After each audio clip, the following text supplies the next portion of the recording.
Thank you. I got yeah, the old days way long.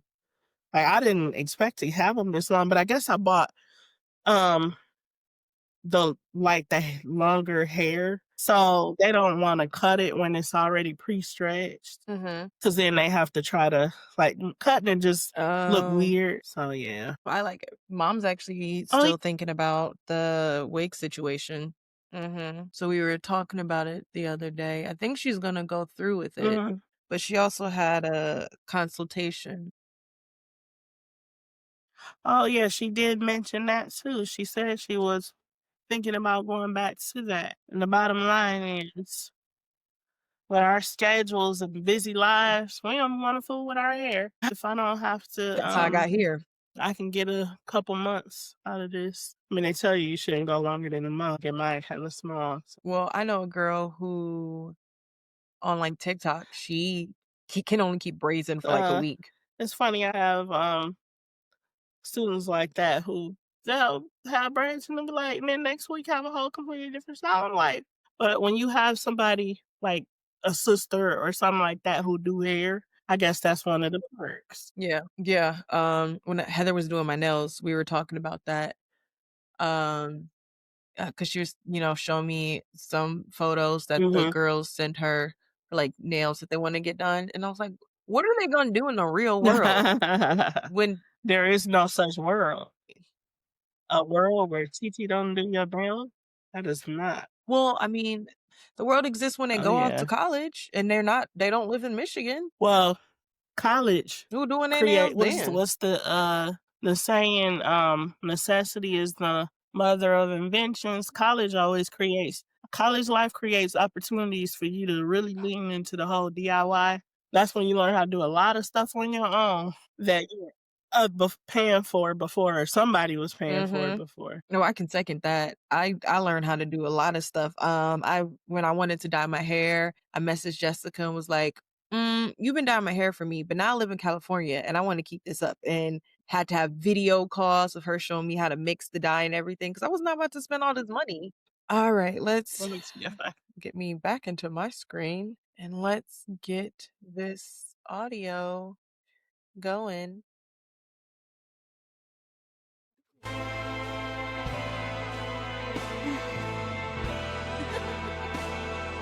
I'm dead. I see I see people out of All your right, window. hello. You got Huh? windows. Oh, yeah, yeah, that happens. Hello and welcome to another episode of Basically Unbothered. It's not Christmas now, but by the time you guys hear this, it'll be Christmas Eve. So, Merry Christmas to those who celebrate it. We're in Hanukkah technically right now. But we have a special guest Hi, on everybody. today, and her name is Dee. Hello. Do you want to tell us a little bit about yourself? Sure. What you got going on, what you Uh, do? let's see how we unpack me. So I'm D. My name is Dorian, but everybody who knows me and is close to me calls me D. And I'm a high school teacher. I've been teaching for 20 years. And I also have recently gotten involved with trauma awareness. So I am a certified trauma specialist, and I am also building my brand called Becoming Whole, just kind of focusing on the journey of doing inner work and healing and just being the best version of yourself. And it's just a Mhm, focus on just the journey of doing inner work and healing and becoming the best version of yourself. So that's kind of where I am now. I mean, that sounds really exciting though. How did you get into building this brand and what has that been like for you? It's one of those things, and you probably can relate to this when you're writing and doing the things that you love to do. But when something feels passionate, like when you feel Mhm. passionate about something, and you feel so aligned Mm, with it, it don't even feel like you're doing work. It feels effortless and it flows effortlessly. So when you get that feeling, it's like, man, mhm. this is what I'm supposed to be doing. Right. Yeah, I definitely feel that way. A lot of people have questioned why I haven't, been looking for other jobs and things like that. And it's because, obviously I want more money. Me and mom were actually just talking about this yoga studio that I did yoga at this morning, and they're hiring. Mm, But, finding spaces that feel really intentional and that I love doing the work for. And I love doing the work for all of my businesses and brands. Like that makes me happy and it makes me feel very passionate. And I kind of like, for me, I kind of like my job at the brewery to just be my job at the brewery. It gets to be, fun. I'm not super invested. I don't have any like higher up positions, and I mhm. really get to focus on trying to make my passion real and like a thing that I can be livable for me. And I could spend like I would be grumpy at work. I've spent 8 hours here, not even paying attention. Like look up and I'm like, oh my gosh, I Mhm. done worked till 10 o'clock at night. Like, how did that happen? Just because I really do enjoy it. I mean, like with anything, there's good and bads that come with it, but I really, really do And that's enjoy important, being I able to think. do all of this. I think that's so important that you And that enjoy what it is that you're doing. Like, I love teaching, I really do. But then some days I question when, what we teach, obviously, we can't, being and any educator can agree, we can't just walk in the classroom and teach exactly what we want to teach. We're governed by, we're Mhm, governed by the powers that be in terms of what we have to teach, what information we have to provide students with. And so, don't get me wrong, I love doing it. I love teaching. I love working with mhm, the students. I love helping them. But at the end of the day, sometimes I ask myself the question, like, am I providing things that they'll be able to use for the rest of their life? Like, is the things that I'm teaching, half of my mhm. students are not going to remember Yeah. 10, 20 years down the line, the things that I'm teaching now. So if I can instill different values and things in them that they'll be able to use for the rest of their life that will sit with them, permanently, then I'll feel good about what it is that I'm doing. Mhm, But yeah, I um, you know, I'm lately trying to be in a position where, and I think this is just more of a internal thing, like a lot of us drag in the morning when it's time to go to work. Like, oh boy, I gotta get up and go to work, or watching the clock, mhm, when is the day gonna be over, and I'm ready to go home. And I just feel like that should not be how we feel when we are at mhm, our jobs, when we are working. That's not what it should feel like. mm-mm. I agree. I've actually been You know, a couple episodes ago, probably one of the first ones that we had someone on who was a digital nomad, and her whole existence was like contrary to what people normally say you have to do for like workspace. And the conversation was Mhm, around how, you get to create the life that you want. And so I'm actually, because I work most nights anyways, I'm actually working mhm. on having my mornings be my intentional space. So being really slow in the morning, not even getting up to just go work out. It didn't happen today, but that's because I had a crazy yesterday. But even my workouts, except for Christmas Eve, are usually set for 11 or 12 so that I could wake up at 9 and be intentional, do my journaling, even if I wanna play video games, but, like, spend the time with me first and not feel like I have to rush immediately when I get up to get ready, to get out the door, to do things like that. So those are things that I'm focusing on because I agree with you. That changes everything. I think that's part of the problem. If you wake up like, "Oh my god, I gotta go to work, I gotta do this, I gotta do that," then that's how you're gonna feel throughout the day. So, Mhm. setting intention is so important. I Yeah. start my day off with prayer and meditation, like, I Mhm. make the time for it, and sometimes I look at the clock because I do push my limit on time, and, if I typically try to wake up at 6 a.m., and, I'll lay there for a few minutes. I do push the limits with time, but Mhm. even if it looks like I'm running behind on time, I stop and I say, "No, I have to do my prayer and meditation." I know that is going Mhm. to guide my day for me. So it is a thing of intention, and it Mhm. does make a huge difference. No, I completely agree. Switching subjects real quick. Dude, Like we said, the holidays are okay. coming up. You got your Grinch shirt on. He's so cute. I don't know why, but the Grinch is becoming, I mean, I know why because it's my favorite Christmas movie, but the Grinch is becoming so popular and it's very hilarious to me. But what are your holiday plans? What you got going on for the holidays? Actually, and I think I told you about this.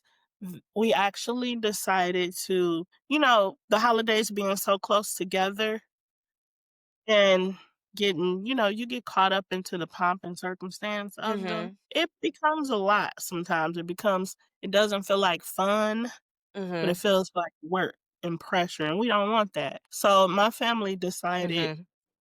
last year that from here on in, we're going to choose a holiday to celebrate and get together. Because my family, we see each other often. We're not that family that only sees each other on the holiday. That's the only time we get together and see each other.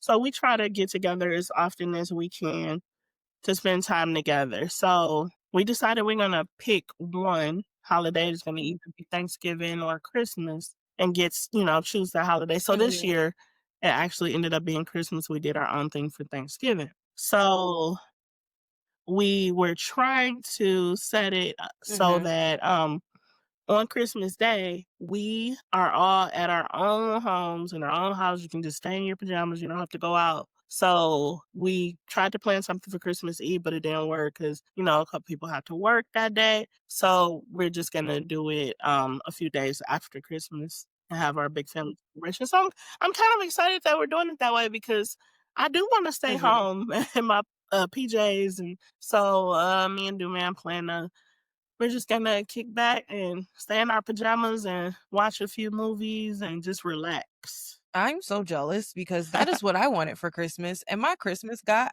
hijacked. Oh my gosh, it got But yeah, so hijacked, Dorian. Like, I'm so upset. And then, like, the original hijack was okay because the original hijack was we were gonna go to Frankenmuth or we were going to go to um Great Wolf Lodge, and everybody was gonna have their own room. So when I got tired of everybody, which we all know is inevitable, and not mhm, because I don't love my family, but because I'm me. Like, me getting tired of people is just inevitable in general. I could have went back to my room. I could have had a nice book. Could have mhm, relaxed. I was voting for Frankenmuth. I love Frankenmuth for the holidays. We used to do that some Christmases ago when we didn't go to St. Like when I was really young, when we didn't go to St. Thomas. I think it's like the perfect place to go to the holidays with your family if you can and if you can afford it and if you want to. But then a no got thrown in. And now we're all scrambling to figure out what we're doing for Christmas. And I'm gonna be stuck in a room with my mom and my dad and my brother all in one room. I already told my mom, I was like, my whole Christmas plans. And she was like, well, maybe we'll just like leave your dad and your brother in the living room and me and you will just sit in a lady lounge. And I'm like, yes, Oh, way yeah, I better heard plan. about But that. more importantly, Mhm, I I heard have to about cook that. now. You know what? Look at it this way. Like, when is the last time all 4 of y'all got together? Like, when was the last Hmm. time all of y'all were able to, spend that time together? And here's the thing, you're still young, but you gotta keep in mind that, as our parents get older, and I'm saying Hmm. that your parents are much older than me, but you gotta keep in mind that Hmm. those are the things that when you get older become important. Like when we start thinking about the fact that, not trying to be negative or a Debbie Yeah. Downer, but when you get older, you start thinking about things like that. Like how many more Christmases am I gonna have with my kids? Like how many more times or opportunities are we gonna have like this to get together? So I mean, it's probably been a while since all 4 of you all were together. You probably were either or with your mom or with your dad, and now, you and your brother live out of state. So, that this is the Hmm. opportunity where you guys all get to be together in the same space. And hey, if you need to take a few breathers, you know how to do that. You can come, you welcome to do that. And Or you're you gonna welcome find to me at your come, and house. you're welcome to come That's by. where You my need a breathing break, yeah, come by. come chill. But I'm excited for things about me. So I'm excited because I'm going to Mm. so I started baking and I made my sugar cookies and I finally made my sugar cookies in a way that were like sugar cookies. And that made me really happy. And Oh, I'm going to wow. try to make dinner rolls from scratch. So I might try them tonight, even though they need to rise for a while. Or I might just say fuck it and then just try it on the day of and everybody gets what they get. Um, but I am excited about that. Dinner rolls, that's huge. I don't even make dinner rolls. I love to cook, but I would definitely Mhm. channel my ancestors on that one. I don't even have the patience to for the rising and the rising and the falling and girl, I go buy some Hawaiian rolls and call it a day. Well, see, I like it because it's like a built-in break. Like baking is like a cooking to me is always like there's constant moving, right? Mhm, Baking is constant moving, but you're not in the kitchen if something isn't moving. And to me, in cooking, you're always in the kitchen. mhm, And with the baking, you're like, "Okay, I did all the hard stuff. Now this has to" I'm burning one of my plant leaves. "Now this has to rise or whatever, so I can go read a book or run to the store or take a nap or whatever, mhm, and then come back and do the last part of it." I like the built-in break parts of it, so I'm excited. mhm. But we're going to get into our pop culture roundup. This is not my Um area of expertise, but I'm ready to hear all the tea. Well, I tried to cater a lot of them to you, so they're not, like, really kind of salacious things, Yeah. but the first one is that Martha Stewart wants to become compost when she passed, and I'm all here for it. I wanna become a tree, which I guess is essentially compost to become the tree when I pass away. What Hmm. do you think about it? I mean, I just don't see where. I mean, I guess it's each person's preference. At the end of the Mhm, day, it's just to ashes, dust to dust. That's the way I look at it. We all mhm, I have my choice, and I told my family this. The man was cracking up, but I'm a big, huge Game of Thrones person, and I'm heavily into mhm, like medieval, 15th, 16th century type stuff. mhm. And the way they used to do the homegoing, where they put the body on like, the A logs boat? in the middle of the water and just like set it Mhm. on fire, just throw a bow and let me go. Like I would love to do. I mean, I wouldn't be here, but I mean, I would choose that is I my mean, you could way of- is it's my your area. passing. So You can do whatever you want. I don't know that you can. I mean, there's some again, when we talking about governing forces, and it doesn't That's seem like true. you can do whatever you want. But of course you do. I think it's important to communicate to your family or the ones who are gonna be left behind, your beneficiaries and all the people who have to make decisions on your behalf. I think it's important to communicate to them what you want, how you want things to be. Oh. Yeah. But I, I mean, if her body's compost, like, then what? I guess that's my question. Like, so I like the, side note, I also want a Viking pyre kind of funeral thing, but I want it for, like, my belongings and mm, not for me. okay. Um, because I think that that would be like because there's, in Native American cultures, some of them, you don't hold on to the belongings of your loved one that's passed away because Mhm, that's keeping their energy or whatever with you. mhm, So for me, I think that like because I want to be composted too. To me, it's if you put me in a box into the earth, then I'm in the earth, but I'm not really contributing to the earth. mhm, And if you turn me into ashes, then I sit in a urn and you look at it and, maybe the physical thing reminds you and you talk to it. But then there's like a stress, if the urn breaks, if it gets knocked over. mhm, Nida had that. One of her cats knocked over one of the little baby urns that she had. And again, I'm not contributing to the earth. And when I become compost, or for me, when I become a tree, mhm. I will continue to contribute to the earth and help make the world or the planet or the earth better long after I've passed away. And I contribute to things growing and becoming healthier. And that's kind of the way that I see it, I guess. Okay. Like it's a continuation of who I am as a person, Okay. just What continuing was into the next her life. rationale? Hmm? What was so we were talking about Martha Stewart. What was her rationale? Yeah. What's her what? Rationale. Her rationale? I don't Mhm. know. I didn't even see it. Let me see if I can find it. Cause that would be interesting. Martha Stewart. And of course it just comes up with Martha Stewart's lived a crazy life though. Yeah, quite an interesting. But she's never come off as, like necessarily a earthy person. But then No. I don't know.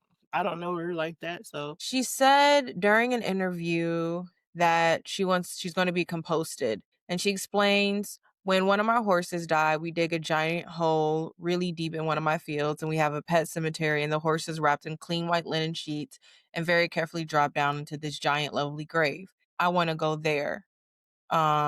It says when Killinger wondered if Stewart could legally bury herself on the property, the TV personality said she wasn't sure, but she didn't see how her decision would impact anyone else. mhm. So it doesn't seem like she has a more earthy thing. It seems like more she wants to be connected to her property and her More earth and her sentimental. animals.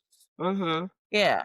But I still think she's always fascinating people. You know, you had this image of Martha Stewart and then she goes to jail and then she comes out of this image and is just like, I'm going to lean into this white woman coming out of jail. And her show with Snoop was one of the most hilarious things. And I love their friendship. Okay. I've never seen it before. It was a it was a cooking show. Yeah, I remember that, but I guess I just never watched it. It was so cool. And you know, Snoop Dogg has like his wine brand, right? Mhm. He has like a Martha Stewart Chardonnay. Oh, okay. I don't think I've Like tried that. they have like a legit friendship. So that I'm all here for it. I'm Mhm. also all here for like kind of you were talking about like governing forces, but like if as long as it doesn't hurt anyone, however you want to pass on into the next life, like just let you. I agree. But speaking on passing on into the next life, the next topic is a sad one. And it is the news that Rob Reiner and his wife were killed by their son. I don't know if you heard about this one. No, I didn't. It's been all over social media. No, I've not heard of So they were found dead in their home by their daughter Oh who my. lives like across the street from them. And it was later found out that their son, who lived on their property in like a side house or whatever, Mhm. was the one that killed him. They're looking into if there's anything to do, like he's in custody now, but they're looking into things like death penalty. They're looking into things like were drugs involved, you know? Mhm. But I think that's like crazy. That's patricide. That's really crazy. That's wow. I like can't imagine it. Yeah, it says his son was dark and twisted.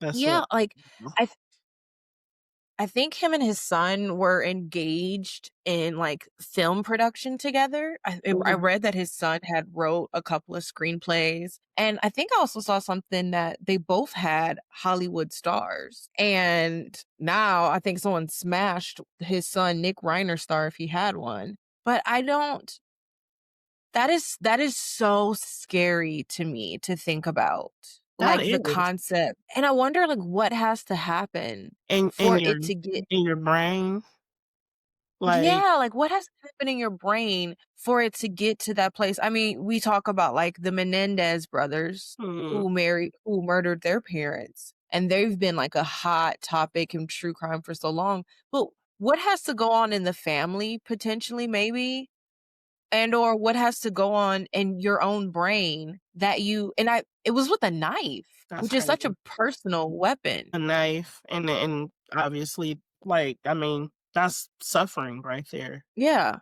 that's wanting someone to suffer too though, right? Like that's Yeah. having pain inside of yourself and then wanting someone else to feel that pain. And to Yeah, me, it's that's just that's when a terrible story. it's horrible. And then to like bring it all in and then have their daughter be the one that found him or them is just like That's you can awful. never mm-mm. She's gonna need a great deal of therapy for that, to be able to heal and come back from that. That's awful. But I mean, Yeah.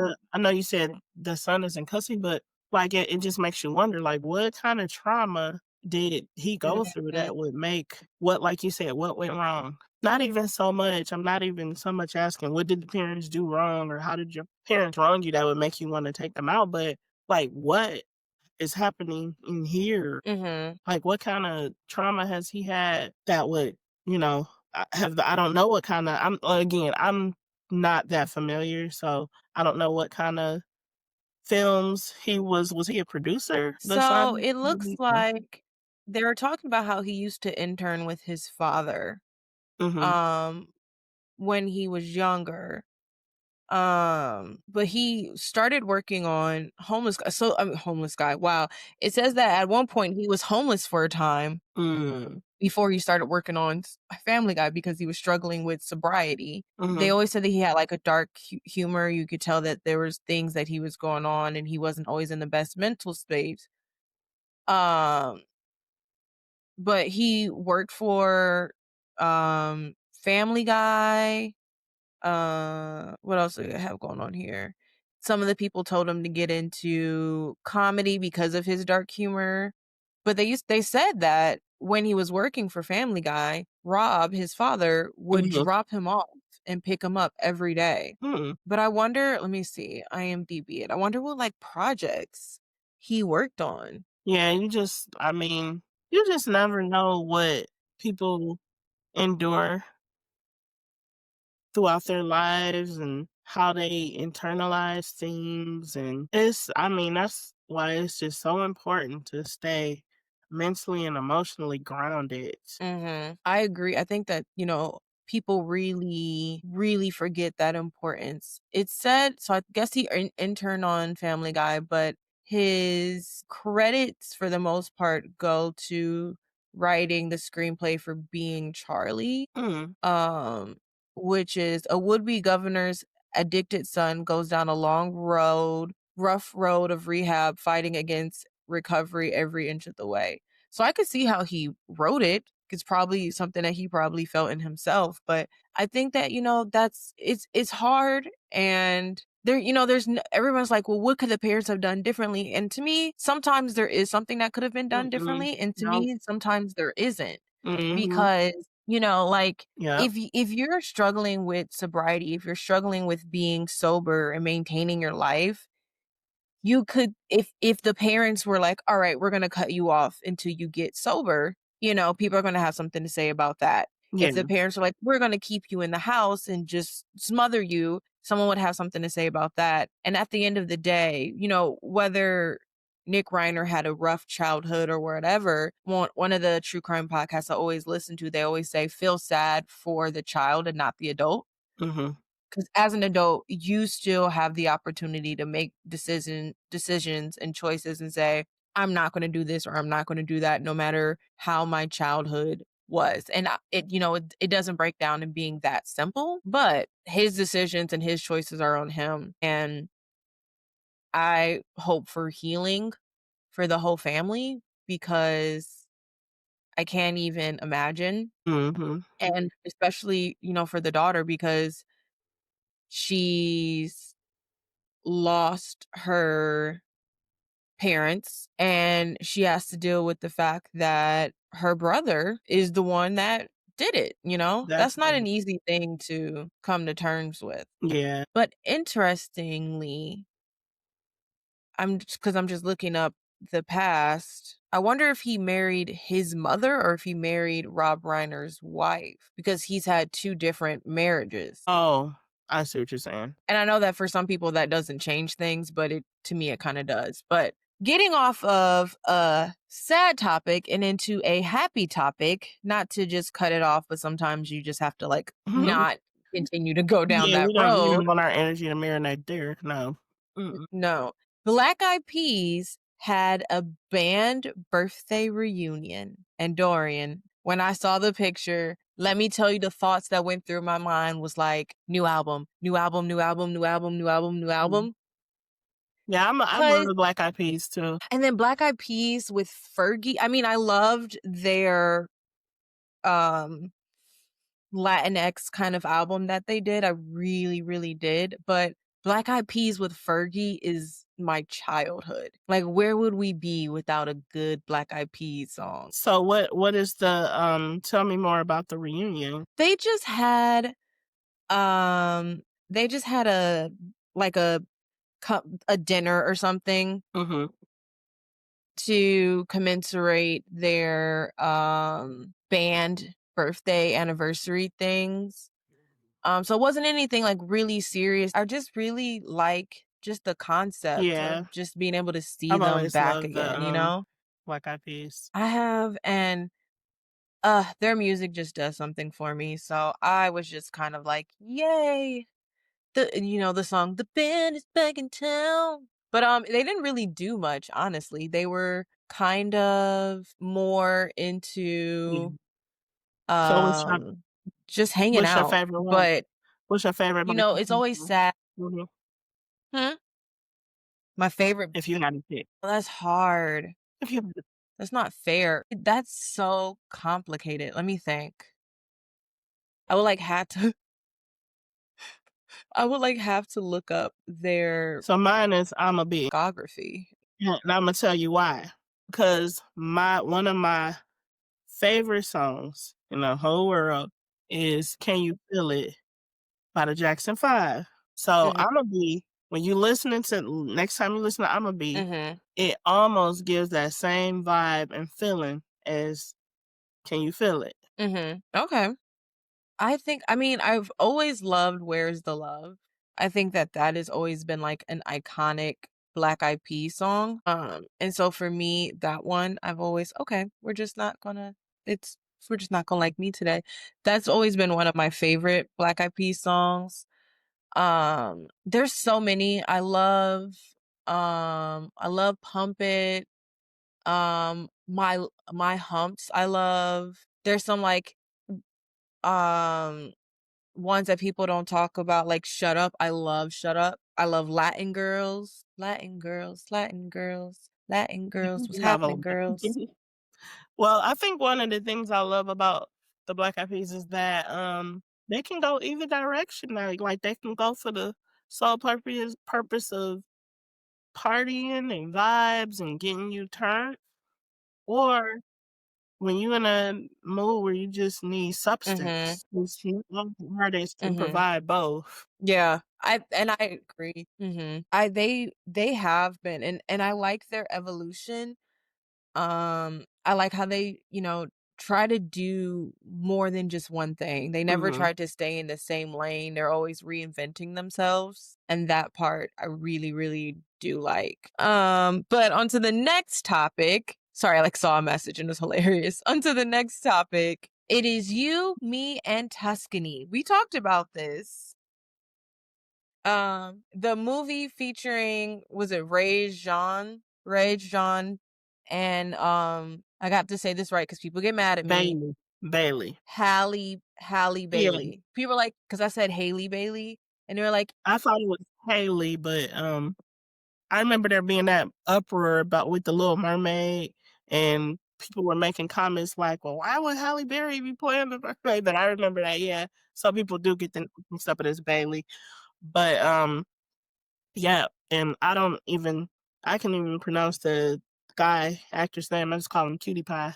So, Cutie Pie and Halle Bailey. When does the movie come out? August, April 10th. Coming out on a date. I did too. It felt like it could be a really good holiday movie, honestly. Like, I probably would rather see it right now than in April. Is it gonna be like well, uh, is that an actual cinema release or is it gonna be Yeah, I think. I'm pretty sure. Oh, okay. Well, that'd be a big deal for him then, because I've only ever seen him on, like, Netflix stuff. Right. Very true. It comes out April 10th, and it doesn't say it's coming out um on Netflix or Hulu or anything. So yeah, it's gonna be a in the theater release. I don't know. I don't know how I feel about Halle Bailey. You know, Mhm. there's been a lot of drama surrounding her as of lately with her and her baby daddy Mm-mm. I DDG. don't I don't keep up with the celebrity business. I can't even manage my own, so nope. Haven't heard. Fair, but Mm-mm. I'm shocked your students didn't tell you about this one. Yeah, it was huge. So, she had a baby with, I think he's like a streamer and a rapper, DDG. And then I would say about a couple of months ago, maybe a little over that, she filed a restraining order and Mhm. custody stuff claiming domestic violence. And it's been such a huge thing because and this leans into my feelings specifically about public facing black men in a younger age. But people are just really up they were really upset and they were blaming Haley Bailey and saying that she was lying and she said something about he chipped her tooth, and then people are like investigating and being like he didn't chip her tooth, she had this chipped tooth, and it was just so much drama and a huge custody thing Mhm. about their, I believe it's their son. And it's been drama for a while, but the movie actually looks good. I'm not a big fan of her acting, but the movie Well, actually looks kind of here's what good. I feel about So, most actors. I mean, there are some people that no matter what role you put them in, they gonna cook, as the kids say. They gonna cook no matter what mhm. type of role you put them in. And then there's people just like with singing. Okay, I come from a very musically inclined family. Mhm. I'm not a great singer, but the right song, I can sound pretty great. Mhm. So I'm like, I mean, she's still Mhm. very new to that industry. Still pretty young. I think she just has to be put into the right roles. Mhm. I think she can thrive. If she's placed into the right roles. I agree. I'm hoping that that one with Cutie Pie will, I agree. give I her the boost that she needs. I'm not giving up on her yet.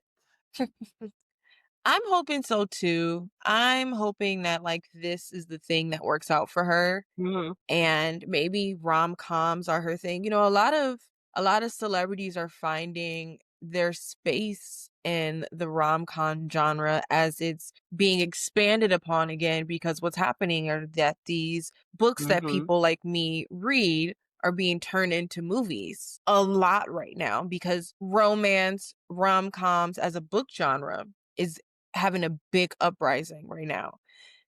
And, there's another actress. She was in what's that movie you made me Yeah. oh, I have her name at, Oh, like, the tip of Demi my tongue. Lovato? The movie The Lifeless. Wasn't Demi Lovato? That was not Demi Lovato. No, it was what's her name? Oh, wait, what can Sophia I'm Carson. getting movies mixed up now. But Sophia Carson is kind of known right Mhm, now as Netflix's romance movie girl. And like for their like Tudum thing they had, she was the big face of it. So, maybe you're right. Maybe Hallie can make her comeuppance in this era, and that would be great for her. I love that for her. yeah, I a wasn't lot of happy people. with her being a little mermaid, but I love that for her. And again, I want to clarify it had nothing to do with color. I just wanted a different black actress to be the Little Mermaid or a Caribbean actress, which would have been Little bias preferred. there, right? There's a 100% bias. All right. Last one in our pop culture roundup is that Chad Boseman got a posthumous Hollywood Walk of Fame star. But I told this to my mom and she was like, he didn't have one already. I was like, ooh, Mom, it's really hard to get a Well, I'm Hollywood glad he got Walk of one. Fame star. I'm glad he got one. I think she was more upset that it took this long from his death for him to get one.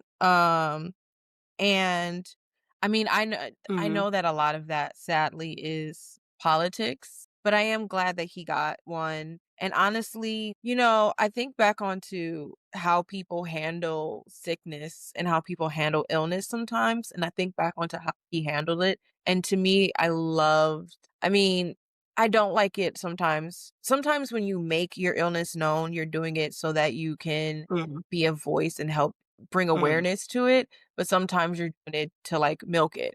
And you always even when I'm in the hospital, you always have the thought of, like, "Do I take the hospital photo or whatever, the emergency room photo?" I have to think about it, and I'm like, "Why am I taking this photo? Am I taking it because I wanna share my journey, which is what I do on my social media, or am I taking it because I want the sympathy?" But I love how he just kind of dealt with his Mhm. illness with him and his personal family, and it Yeah. didn't need to be this big thing that everybody, like, speculated about and everything, like, it was him for him. Yeah. That was a good way to honor his memory, though. So, I'm glad he got. I I agree, although, I will say Marvel honoring his memory with the movie and just kind of for Mhm. a while, they had, like, all of his images for the Marvel opening. I really Yeah. love that. I That was really loved how beautiful. Black Panther 2 honored his memory. It Nah. was, and I can't imagine those scenes were And it easy was to shoot. very emotional, I'm sure. Alright, we are gonna get into our make it Okay. make sense before we get into our main topic, and I have it on here twice, which is hilarious, I didn't mean to, but the make it make sense of the week is a woman gives birth Ooh, to 9 babies at once. that's me dying. 9. Winning herself a Guinness World Like, Record. woo, mm, Yeah. prayers up. Imagine No, I mean, no, I don't wanna imagine. I'm not gonna imagine that. 9 babies, and she is, I don't wanna say she's African American, but Girl, I don't care if she black, purple, green, orange. 9 babies is a lot. her name is Halima Kassé. She is from Mali, and she made history by giving birth to 9 babies, called non Hmm, nonu nonuplets. She gave birth to 5 girls and 4 boys in Morocco in 2021, setting a Guinness World Record for the most babies delivered at a single birth. And even though this was a while ago, it's just being, like, pushed out on the screens right now. like, I'm assuming, like, this was I mean, was like, did she have any, like, fertility treatments or therapies or anything like that? Mm-mm. No, her body just said, "You need to be a mom of 9 immediately." Speaking of 9 babies, I'm struggling with the 2 over here. Like, they about to get on my nerves. Okay. Oh, So, yeah. Woo! My, heart goes out to her and her. it's like, I mean, the babies are cute, but if you could see the photo of, like, Mhm. how, and she's smiling. I showed it to mom, right? And she's, like, smiling in this photo, and mom was like, "There's no way." She was like, "She must have been a good one, because there's no way you would catch me smiling." She Hmm. said we started with 7, and Allah blessed us with 9. Wow. So, like, I wanna know, how did you start with 7? Allah blessed with 9. But, like, could you function? Well, she might mean that like, I mean, I don't know where, in terms of how, deep their culture goes with, the medical, like how they do prenatal care, but she might mean that when she had her ultrasound, Mhm. They they saw only showed 7. 7, and the other 2 could have been hidden. Like, a lot of times people will be, carrying twins in their pregnancy and don't know it until a little later where they're like, "Oh, no, there's not 1, there's 2 Mhm. heartbeats," or so, it's easy. I'm sure it's very easy to misdiagnose that or 9 just heartbeats? you got all of those heartbeats and images going on. I always tell anytime I have to get like any kind of like ultrasound or sonogram, Mhm. at the hospital, I always tell the people who do those, like, I mean, you are like an artist to be able to. It just look like a big blob to me. So if they can identify, they may have misidentified the 9. and only saw 7 or only heard 7 I heartbeats mean, or 7 is still a lot Mhm. in general. Mhm. Yep. Oh, You told me I was having 7, I would've been like, "Hmm? yeah. 7? How do we, that would be my luck, Dorian. If I ever got, like, pregnant, which, is highly Multiple. improbable at this point. If I ever actually got Multiple pregnant, I sclerosis. probably end up with, like, 5 kids at once. Oh, no, we're not gonna claim that. Listen, I'm all about, uh, we call it our village and Mhm, support system, mhm.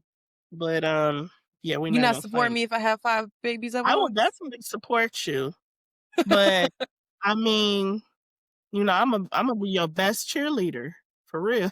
But Like, "You can do this." when you call me and say I need a babysitter, that might be a different story. I would probably call, like, 2 or 3 people to be a bit Yeah, like, I couldn't just that's the have thing. They would have to be, like, split up, like, "You going to Auntie Tusi?" You like, they would be all Mhm. over the place. So, yeah, Those are, like, but the practical things to think about, like, babysitting is not something that's practical to happen. mm-mm, it's not.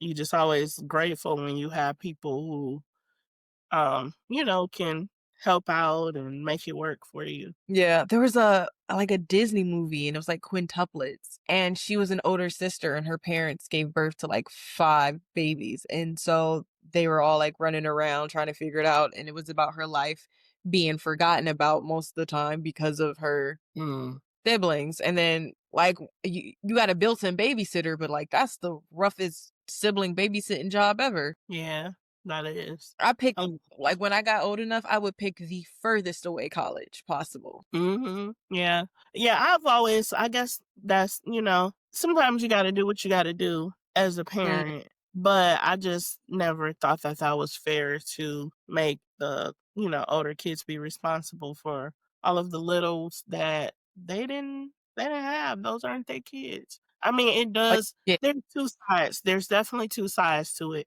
It does teach, independence, it mhm, teaches kids how to be, self-sufficient. It teaches them discipline, teaches them how to be a leader. So there are things mhm. that you get from that, but at the same time, you can't allow them to you don't want them to sacrifice having a life or not being able to do things or making that their sole responsibility. That's not fair. Yeah, I agree entirely. Alright, we're gonna hop off on all of our topics and hop on to talking about you. Sorry, my brain got dirty for a second because we were talking about kids and hopping on. Okay. Anyways, we're gonna start talking about life, gratitude, and starting again.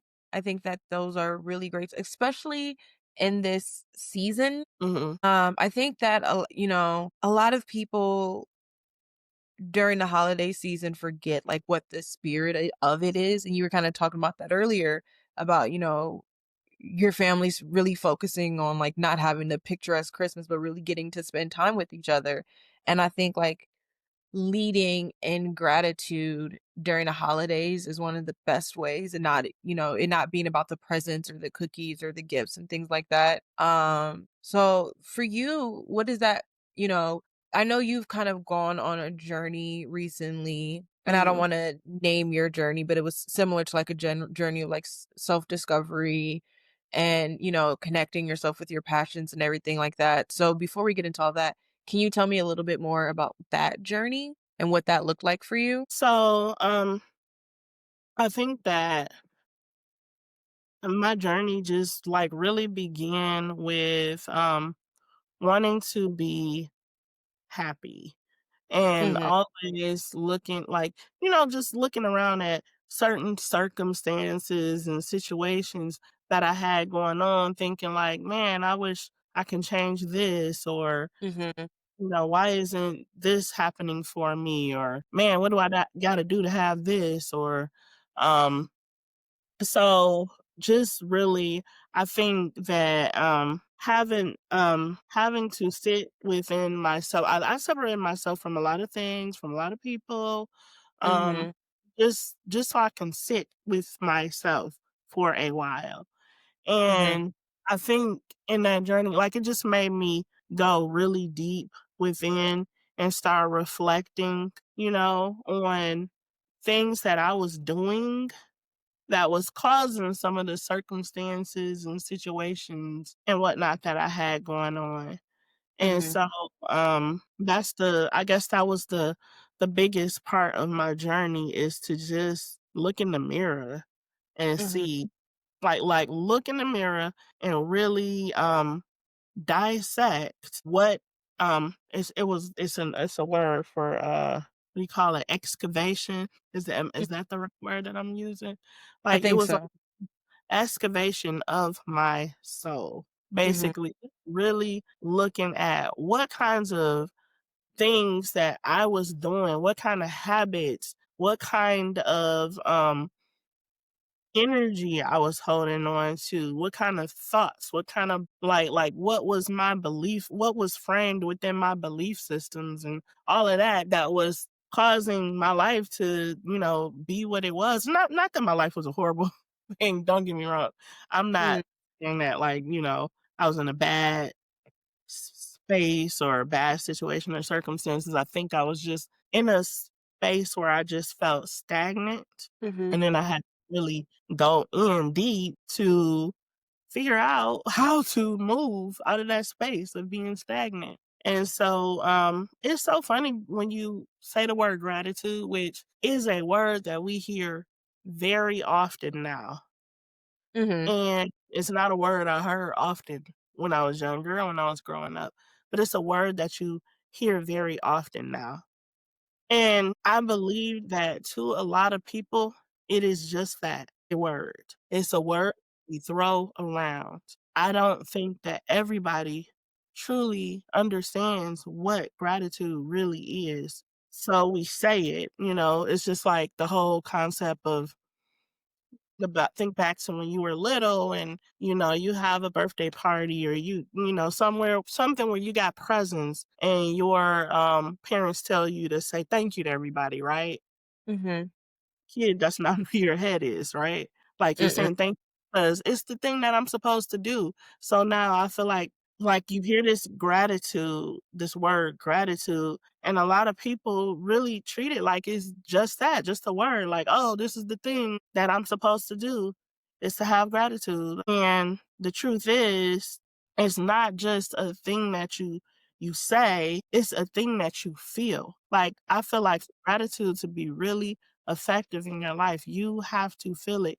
And it has to start with, the little things. You can't just wait. Oh, I won the lottery today. I'm feeling a I'm lot of feeling gratitude. grateful. I'm feeling real grateful right now. Just won a lottery today. How about you woke up and breathe? You're breathing. Like you have air in your lungs. You like the fact that you woke up, period. That Mhm. like gratitude. So I think it's all about the just feeling grateful for all of the little things in this world of chaos and confusion. Like I think it's a vibration that that we all long to reach, and some of us just don't know how to find that because a lot of people can say that they feel grateful about one thing and then turn around and complain about something else. And I'm guilty of it for sure. But I think it's just truly finding things to be grateful for in every moment. Mhm. Not when things happen, not when big things happen for you, or not when things are going your way because they aren't always going to. So it's about trying to in every moment, because all we have is the moment. So it's about in every moment trying to find something to be grateful for. Yeah. I mean, I know that, um, I've gone down my spiritual journey, and we'll pop back in on that in a bit, but I've gone down my own journey as well. And one of the things that I found out when I really did the work, and I think that that's what's missing a lot of times, is that people get these buzzwords, and I'm glad they have these words now in society, but they get these buzzwords and they start using them without having full understanding or actually doing the work that is needed to have full understanding. Mhm. And a word without the full definition or the full connotation is just you knowing a word. That does not make you more intelligent. And you're not intelligent because claustrophobic, because you know that there's a word that exists that's claustrophobic. You become intelligent or grow intelligence by knowing what it is to be claustrophobic and what it means and how is it related into real life situations. and how it And impacts people. right. And that is when you can fully start to understand and use this word to me personally. And I really had to fully understand what gratitude was. And gratitude is, finding things to be grateful for, thankful for, even when you can't think of anything, even when you feel like your life is falling apart, even when you literally look outside your door and everything's on fire. You know what I mean? Mhm, And people think gratitude have to be these big things, but like from what you're saying or from what you said, my gratitude, I haven't done it today yet, but my gratitude yesterday was right now new opportunities. mhm. Sometimes it's for getting out of bed, sometimes it's for being able to sleep in. Yep, ooh, Uh, I like to thank myself for some of the things that I do, for being patient with myself, for being kind with myself, for being understanding.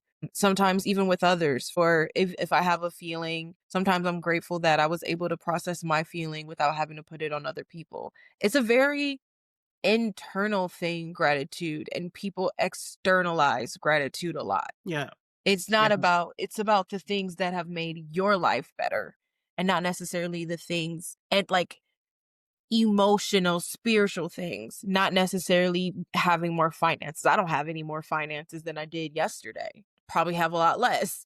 But my life can still be a life lived in gratitude regardless of that.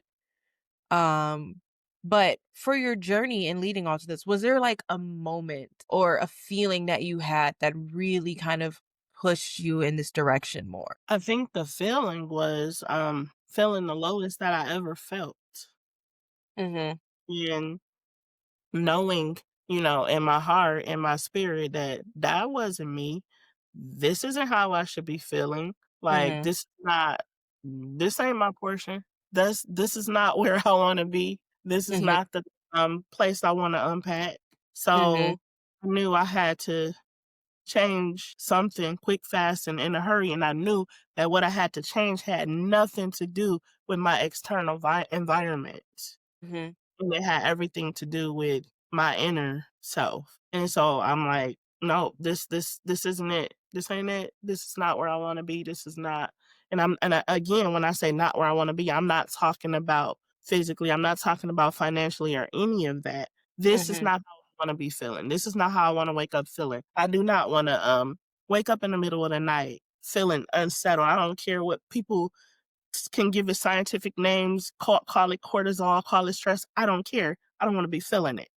Mhm. So I knew that I had to like flip a switch inside of me in order for that to change. Yeah. I mean, I know that feeling all too well. I still, struggle with finding the balance in it. I think that's one of the reasons why I'm doing like my Saturday morning yogas is just to get into that place. But I love that, going to the internalizing and externalizing a lot of, and I mean, I know there's studies that show that women internalize more than men do and men externalize more than women do. That's not to say that one can't do it, like women can't externalize or men can't internalize.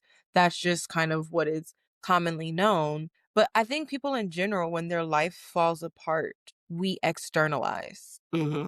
We say, why? What is the world doing? The world is such a mess. All these Mhm. people did these things. I had a conversation with Eris and having a conversation with her and being like, one of the things that I had to realize in myself was that no matter what a person did to me, my reaction was my responsibility. And I can't blame my reaction or my response on, oh, but she said these things to me. Like at the end of the day, I have to take accountability for that. And I know like getting to that internalizing part can be really difficult. Was there a point where you externalized that energy? Um, Probably so, but my externalizing was probably more or less on this is where I am, this is where I want to be. Mhm. Why am I having such a hard time getting there when I'm stuck Mhm. here? So Mhm. my exercising was more just looking at looking at where I was in my life, just looking at accomplishments, how things were moving along. I mean, a big a lot about my situation and everything. So, Mhm. I just felt like that situation was not moving along, or, things were becoming stagnant. And so it's really, I guess that would be my externalizing, just more looking at, how my life was physically unfolding, Mhm. rather than, and once I like started doing that, once I started going on my healing journey, like, none of that even mattered at that point. Like, I just, my focus was just on being in a good space, being in a good headspace, feeling good, being at peace, having peace of mind, feeling Mhm. joy. And that's what my focus became, not on, where I was financially, or, how things were flowing. None of that even matters when you start doing that inner work, because Yeah. everything starts, you start realizing that everything is happening for you in divine order, and that it's going to happen in divine order, regardless of, what moves you make, or, what you decide to do. But I just wanted to wake, that going back to the what we were talking about at the beginning of the podcast, that feeling of waking up and Mhm. feeling good and having passion, and, you know, being intentional about your day.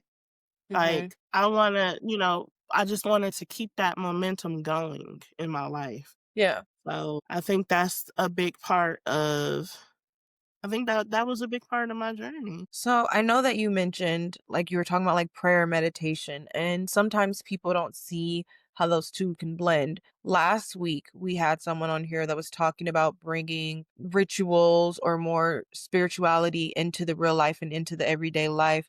For you, as someone, and I don't want to assume like religion, but whatever. So for you, as someone who believes in God and Mhm. believes in the spirituality of everything, how have you learned to mend that? Because I know there's a lot of people who are looking for ways to kind of bring those together. I think it just comes together naturally for me. In fact, I never thought that you could separate the two.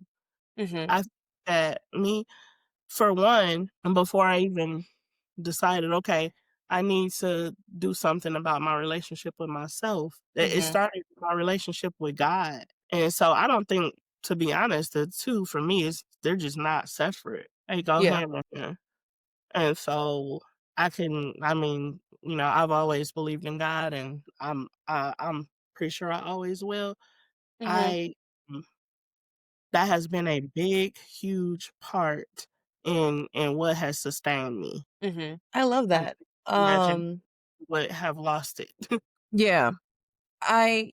There's while we're coming into the holidays and people are getting ready to make their New Year's resolutions, which I love and don't love at the same time. I like that for some people, their mentality probably would have been, "Oh, I'll work on this in the new year," or Mhm, "I'll start this journey on the new year." And it seems like what you did was follow like your intuitional clock mhm. and not listen to, a clock that's set by society or by a calendar or whatever. And for people who are kind of looking to step out of that, do you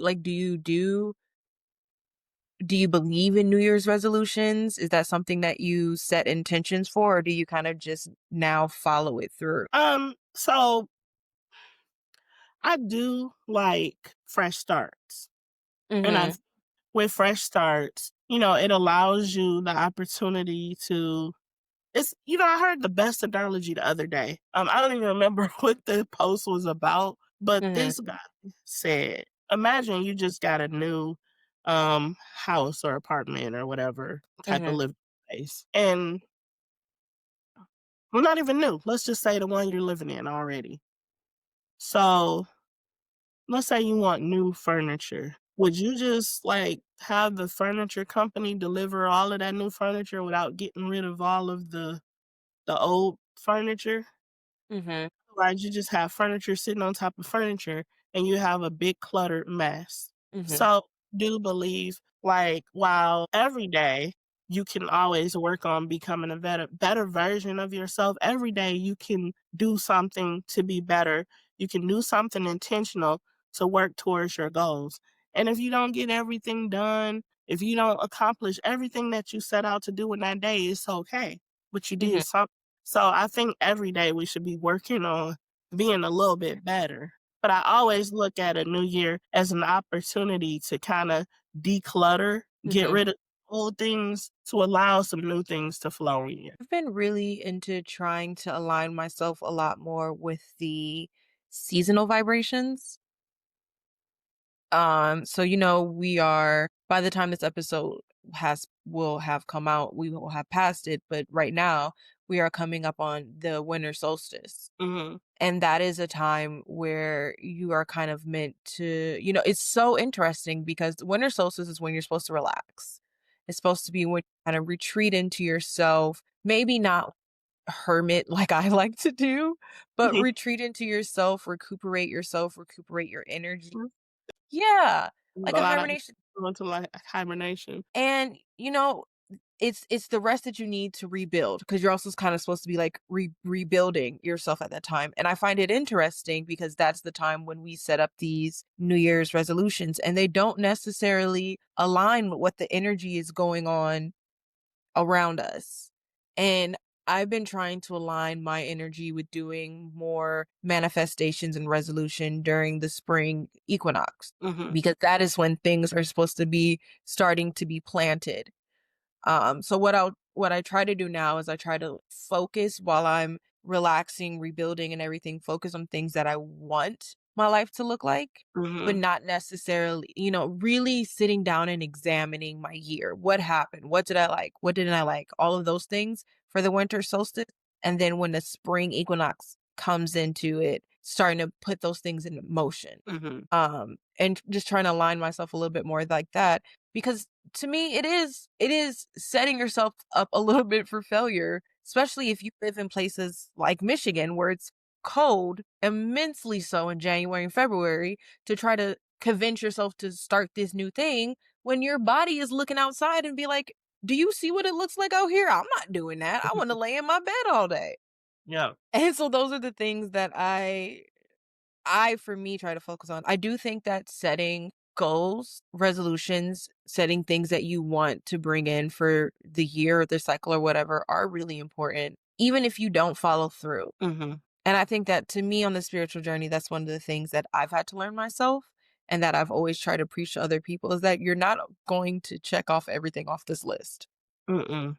And do not feel like you're a failure just because you did it. Right. And that to me, that's why I'm leaning away from New Year's resolutions. And I've always kind of been a little separate from it as other people have been, but of it more as, I don't if you feel like a failure because you didn't go work out this one day, you're less likely to do something. Mhm, And when you change your mindset and look at it as like, oh, this isn't failing, this is I'm real life, you're starting a new habit and starting a new habit does not mean that you're going to hit it every single day at first. It takes a right. while for your body to get into that and allowing yourself grace to me is one of the things that I love about the season that we are getting into. Mhm. So, That's important, giving yourself grace because, like you said, you're not always gonna hit those goals. mm-mm, You also have to, like, realize, like, we have to be able to balance our like, you have to be realistic, mhm, within your schedule, within what it is that you have to do within that day. So, one of the things that, I don't know if you would call it an affirmation, but I guess I would more have I call it it's part of my conversations with God. mhm, One of the things I'll say each day is, "Or what can I do to make myself better today?" mhm. It might be one thing. I'm not giving myself a laundry list of things that I have to do that if I Yeah. fall short of, I feel like a failure. It's just what is Mhm, something I can do today? What can I focus on? What can I hone in on today to help make my life better? What is something that I can do today that future me will thank me for? mhm. No, I agree with that entirely, and I love that mindset, and I think that goes in back into, like, the gratitude and even, starting over because we always talk about how starting over happens, a lot of people focus on starting over happens in the new year, this new cycle, but starting over happens every day. Mhm. Every day is a new start. Yep. Even though it's a continuation of a month or a week or a year, every day is a new start for you, and even if your week was bad, this new start, this new day could be the chance to have a great one. And if you Mm, let go of the idea that everything in the past and this period was bad, and so everything forward has to be bad, you can really start to bring in new energy into your life every mhm. day. Yeah. But I think that is going to be all the time that we have for the most part, as people are screaming at me on my phone. Going back to what you were just talking about, like, I have this thing that I say that, I have this thing that I say to myself every day, part of, when I wake up, part of that, morning intentional routine is that today is a day, is an opportunity. I don't even I look at each day as an opportunity. Today is an opportunity to Mhm, experience life differently than I did mhm, yesterday and the day before that. mhm, It's just every single day is an opportunity. And one of the things that I've been doing to just kind of get out of my head and calm down and quiet down my nervous system, mhm, no matter how bad things are getting, or, sometimes we get in spaces and situations where we feel like, things are tight money wise, or, you have things that are going on around you that are causing stress. One of the things that I say to myself and been saying to myself, and I got this from a social media influencer a long time ago, a while ago, and it's I can't recall a time in my life when my needs weren't met. And I say mhm, that to myself, and it just, like, brings in now when I say it, I feel it. I don't just say words just to mhm, be but, it just brings a calmness to me. There was not ever a time in my life when my needs weren't met, and I mhm, think I kinda grew up poor, but we didn't know it. Like, as a kid, you don't realize when your, family is poor, and so, we were probably what most people would consider poor, but I've always had more than enough. So, I always constantly repeat that to myself. I've always had more than enough, and I cannot recall a time in my life when my needs weren't met. So, mhm, if you constantly say that to yourself and rewire your brain to know that and to feel that, mhm. then you always are gonna know that all is well. All is gonna be well. I agree, and I love ending on that note. I know that you have, like, your Instagram that you just started, so do you wanna tell people where they can follow that? Yes, is the Becoming Whole brand is Becoming Whole underscore 2025 is my Instagram. I've not yet added it to Facebook or TikTok, but those will be coming soon. So Okay. I Well, think I'm synced on Facebook, but yeah. I'm excited. I already follow you. And then also, our sometime at the beginning of the year, we will be getting started our Toxic Tuesday. Me and my best friend Rihanna, we have been working on a podcast, and it's going to be so exciting and so engaging that everybody will want to tune in. And it's called Toxic Tuesdays. And I will just say is going to be a lyric analysis of songs that most of us are all familiar with. And that's all I can tell you. You just have to watch and see for yourself. I'm so excited. I've gotten a sneak peek into, like, what it looks like. I mean, I've gotten a sneak peek into what it looks like just being in the living room with you both, but Mhm. I've gotten a sneak peek into what it'll look like contextually as a podcast, and so I'm so excited for this to come out for you guys, and I Yes. cannot wait. No. So 2026 is the year. Do you know, like, around what time to expect it? I can't really give an exact date, Mhm, but we'll say more towards the beginning of the year, okay, more sooner than later. I can definitely assure that we're just, still working on trying to balance our schedules and our lives with so many different things and so many different changes going on for the both of us. So, mhm, but definitely, one of our goals or New Year's resolution, I know you don't like that term, but is to make that a priority. yeah. Yeah. I love it. Whenever it comes out, I'll make sure that I share it onto my podcast as well so that everybody can be able to go check that out. Awesome. Okay. All right. Well, one more thing before we go. With Okay. I mean, you guys might see this, it may be too late, but I Mhm. still want to share. Looking for a gift for a certain lady or a young lady or, whomever. This is one of my favorite things is, Yara Latafa. It's Mhm. a fragrance, and, oh my goodness, it smells so good. And, I'm not really a fragrance person. I have my Mhm. fragrance that I love, and I stick with it. I may not change it for years, so remember for the longest, it was Burberry Her for me, Mhm. and now I've been switched over to just way cheaper than the Burberry Her. So there's 2, this is the newer one. This one Mhm. smells more like it's a sweeter smell, it's like candy, and, this one has more of an airy smell, and they come in these beautiful boxes too, so Heard. they make really good gifts. I mean, by the time you guys see the episode, it'll probably already be, It'll be Christmas Eve, so you could still rush to the store. I mean, you still may be able to, get it, but I mean, it doesn't necessarily have to be a Christmas gift, it could just be something you might want it for yourself or wanna buy Yeah. it for somebody, if you Get have that a Christmas teenage gift card, you can go get it for yourself. if you have a teenage daughter or, any young daughter, this is a great gift because it's my students who put me up on this. So, Mm. and I Okay. love it. And I'm not that big on most fragrances. I'm very funny and picky when it comes to fragrances. I really have to vibe with the smell. But these two right here, love. Mhm. So, yeah, just in case anybody's looking for any gift ideas. Cool. All right. Well, on that note, we will talk to you guys next time. Thank you for tuning in to another episode of Basically Unbothered. Bye. Bye. Pure Tifa Podcast.